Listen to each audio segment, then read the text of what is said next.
안녕하세요. 큰쌤 이대원입니다. 자, 이번 시간은 먹고 먹히는 관계로 유지되는 안정된 세상 두 번째 시간이에요. 자, 우리 지난 시간에 뭘 살펴봤죠? 그치. 멸치위 속에 어떤 것들이 들어있는지 살펴봤었죠. 자, 그래서 보면 이번 시간에는 생태 피라미드와 생태계 평형에 대해서 한번 배워볼 거예요. 자, 지난 시간에 우리 생태계 먹이 사슬, 먹이 그물 이런 것들 배웠잖아. 그쵸? 자, 그러면 이거 한번 생각해 봅시다. 자, 이 식물이 자라고 있어요. 식물이 자라면서 물도 막 흡수하고 이산화탄소도 흡수하고 광합성을 합니다. 광합성을 해서 만든 많은 에너지들을 이 식물이 어떻게 쓸까요? 그치. 자기가 살아가는데 호흡도 하고 성장도 하고 하겠죠. 그러다 보면 세포 호흡을 하면서 많은 에너지를 써요. 그래야지 살아가지. 그리고 또 얘가 크다 보면 낙엽도 생겨. 그래서 낙엽으로 막 떨어뜨려. 이런데도 자기가 만들었던 에너지를 쓰게 됩니다. 그리고 얘가 커요. 크는데 점점점 크는데도 자기가 만든 에너지를 써. 그리고 애벌레가 얘를 갉아먹으면 그 갉아먹힌 양만큼은 애벌레의 먹이가 되겠죠. 그래서 이 식물 전체가 만든 에너지에 비해서 이 애벌레가 먹는 에너지의 양은 굉장히 작아요. 그래서 생태계에서 하위 단계에서 상위 단계로 에너지가 흘러가는데 그 양은 굉장히 조금씩만 흘러가게 됩니다. 이걸 보고 이제 생태 피라미드라고 해요. 그래서 개체 수를 보나 생물량, 그 생물의 무게를 보나 아니면 그 에너지의 양을 보거나 해도 위로 갈수록 점점 적어지는 거예요. 자, 개체수 피라미드 한번 봅시다. 생산자의 경우는 5.8 곱하기 10의 6승이래요. 0이 6개 있다는 얘기야. 그럼 한 58만? 그 정도 되겠죠? 58만 개의 생산자가 있어요. 근데 이걸 1차 소비자가 먹는데 1차 소비자 애들은 12호승 7만 정도 되는 것 같다. 그리고 2차 소비자는 3만 5천. 그런데 3차 소비자는 3마리래요. 이렇게 많은데. 그치? 그래서 위로 올라갈수록 개체수가 확 줄어듭니다. 자, 생물량도 볼까요? 이거 제곱미터당 그램. 이 1m, 1m 이 면적 안에 얼마만큼의 양이 있느냐. 생산자는 809 정도 돼요. 근데 1차 소비자는 37이래. 37g. 2차 소비자는 11g. 3차 소비자는 1.5g. 이렇게 위로 올라갈수록 뾰족하게 작아집니다. 에너지 피라미드도 마찬가지죠. 점점점 작아져요. 그래서 개체수, 생물량, 에너지양 모두 상위 영양 단계 1차, 2차, 3차로 갈수록 줄어든다. 이걸 보고 생태 피라미드라고 부릅니다. 자, 생태계의 평형이 유지되는 원리를 한번 이 해달을 통해서 알아볼게요. 자, 캘리포니아, 미국의 캘리포니아 해안에서 생태계가 무너졌어. 어떻게 무너졌느냐? 모피를 얻으려고 해달을 이렇게 귀여운 해달을 다 잡아버렸어요. 많이 잡아가지고 모피를 써버렸어. 그랬더니 이 해달이 여기서 성게를 많이 먹는데 해달이 줄어드니까 해달에 먹인 성게가 엄청 늘어났어요. 성게가 늘어나니까 성게가 해초를 먹어. 해초를 먹는데 성게가 많으니까 해초를 많이 먹겠죠. 그래서 해초가 확 줄어듭니다. 자, 여기서 해달을 계속 잡으면 성게는 줄어들지가 않아요. 성게가 줄어들지 않고 해초를 다 먹어 치워버려. 이제 해초가 씨가 말랐어요. 그러면 성게 먹을 게 없잖아? 성게도 줄어들어요. 그러면 결국 이 캘리포니아 해안에는 해달도 없고 성게도 없고 해초도 없는 황폐한 곳이 돼버립니다. 근데 이제 그렇게 되기 전에 해달의 남획을 중단했어요. 그러니까 어떻게 됐냐면 지금 성게가 많은 상태야. 그래서 이 풍부한 성게를 먹고 해달의 수가 늘어났어요. 그럼 성게를 막 많이 먹어버리니까 성게도 줄어들었겠지. 그러니까 성게가 줄어드니까 해초도 다시 늘어났어. 그래서 원래의 상태를 회복해가고 있다고 합니다. 생태계의 평형은 이런 식으로 유지가 돼요.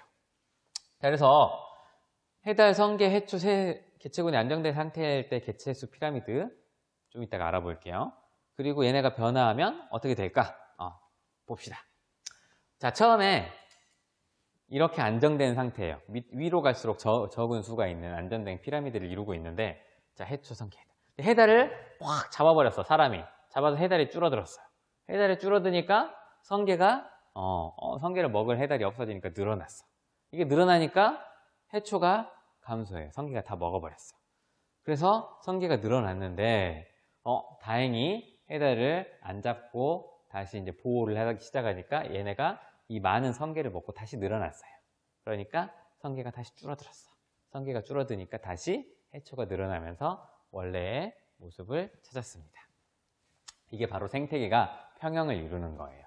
그래서 인간의 개입이나 급격한 환경의 변화 이런 게 없으면 생태계는 평형을 유지합니다. 근데 인간이 막 개입해서 뭘 막 다 잡아버려, 어디 서식지를 다 없애버려, 이러면 생태계가 파괴가 되는 거죠. 자, 그래서 생태계와 나 그리고 인류의 미래의 관계에 대해서도 한번 볼게요. 되게 짧아요. 아까 생태계가 평형을 이룬다고 했는데 너무 급격한 이런 환경 변화가 생기면 항상 유지되는 건 아닙니다. 예를 들면 자, 이건 어디냐면 북극이에요. 지구온난화로 북극의 빙하가 녹아내려 북극이 점점 따뜻해져. 그러다 보니까 따뜻한 곳에 살던 생물들이 북극 쪽으로 점점 더 올라가서 살 수 있게 돼요. 그러니까 원래 북극에 살던 애들이랑 서로 경쟁을 하면서 잘 못 살게 되는 거예요. 또 북극에 이제 빙하가 녹아요. 빙하가 녹으면 바닷물로 이 민물, 염분이 적은 물이 막 많이 들어가. 그러면 바닷물의 농도가 달라지잖아. 그럼 여기 원래 살고 있던 플랑크톤들이 잘 못 살아요. 플랑크톤이 생산자인데 얘네들이 잘 못 살면 그 위에 단계들도 점점점 잘 못 사는 그런 현상이 생깁니다. 또 이런 것도 있어요. 대규모 화산 분출도 생태계를 엄청나게 파괴해요. 옛날에 1883년에 인도에 섬이에요. 크라카타우라고 하는 섬에서 엄청난 폭발이 일어났어. 이러면서 섬이 거의 다 없어져 버렸어. 섬이 거의 다 없어지고 화산재가 막 주변을 다 덮어요. 화산재가 덮으면 막 햇빛도 가리고 못 살아. 추워져요. 그리고 해일이 생겼어. 40m가 넘는 해일이 생겼대요. 40m짜리 바다가 이렇게 막 육지를 덮쳐. 그러면서 생태계가 막 다 황폐해지고 이 크라카타우 섬은 아무 생물도 살 수 없는 그런 상태가 됐었던 거죠. 또 세인트 헬렌스 화산 분출로 이 화산가스가 지변을 확 쓰니까 여기 살던 애들이 다 죽어버렸어요. 그래서 숲이 없어졌어요. 숲에 살던 동물도 다 없어졌겠지. 이런 일도 일어날 수 있어요. 또 자, 여기가 어디냐면 아마존이에요. 아마존. 아마존의 열대우림 숲인데 여기에 보면 그치 숲이 막 파괴되고 있어요. 막 나무를 잘라서 쓰기도 하고 불태워서 개간해가지고 여기를 뭐 농장으로 쓰거나 그런 농작물을 키우거나 막 하기도 하는데 2015년 동안 파괴된 아마존 열대우림 면적이 5,000제곱킬로미터 정도 된다. 서울시 전체 면적의 8배가 넘는 숲이 사라졌대요. 이 속도로 없어지면 한 50년 정도 지나면 열대우림들이 거의 다 사라질 거래. 근데 이 열대우림이 얼마나 중요하냐. 엄청난 이산화탄소를 흡수해서 산소로 만들어주는 지구의 그 산소 공급처예요. 그것도 있고 또 여기에 엄청나게 많은 생물들이 살고 있어. 그래서 여러 가지 항암제 이런 약의 원료가 되는 것들도 많이 살고 있고 우리가 먹을 수 있는 그런 것들을 찾을 수 있는 생물도 되게 많이 살고 있어요. 이런 것들이 다 멸종 위기에 처해 있다. 그리고 자, 이건 뭐냐면 아프리카 거대한 호수에다가 사람들이 고기를 키워가지고 이걸로 살아봐야겠다, 먹고 살아야겠다 하고 이런 나일 악어를 이렇게 풀었대요. 나일 농어, 악어가 아니지. 나일 농어를 이렇게 풀었대요. 근데 얘네가 한 번에 많은 알을 많이 낳아요. 그리고 번식이 잘하면서 여기 살던 토종 물고기들을 막 다 잡아먹어버려. 그러다 보니까 이 빅토리아호에 있던 많은 200여 종의 원래 있던 토종 어류들이 다 멸종해버렸대요.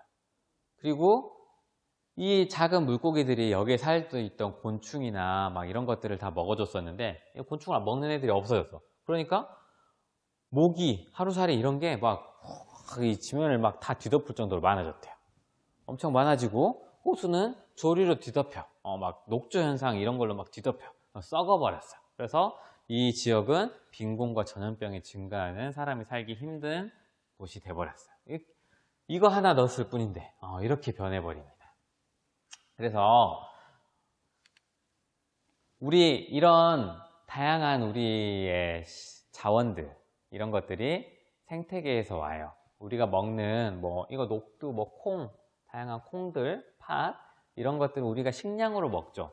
식량으로 먹기도 하고 자, 얘는 뭐냐면 팔각이라고 하는데 중국에서 향신료로 쓰는 거예요. 근데 여기서 의약품이 탄생했어. 바로 뭐냐면 신종플루의 치료약인 타미플루가 바로 이 팔각을 원료로 해서 만들어집니다.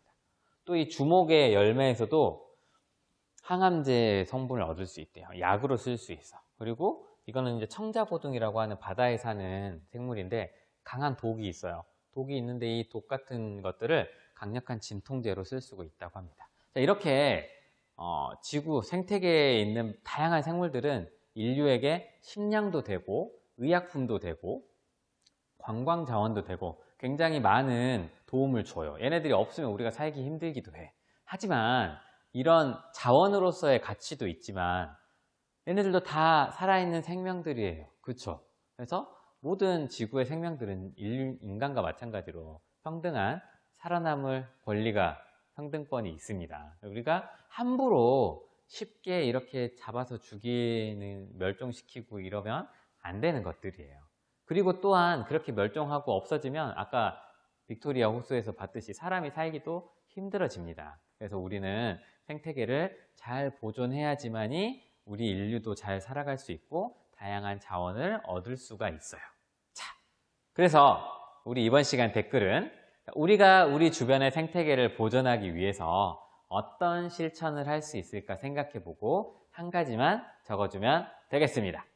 감사합니다.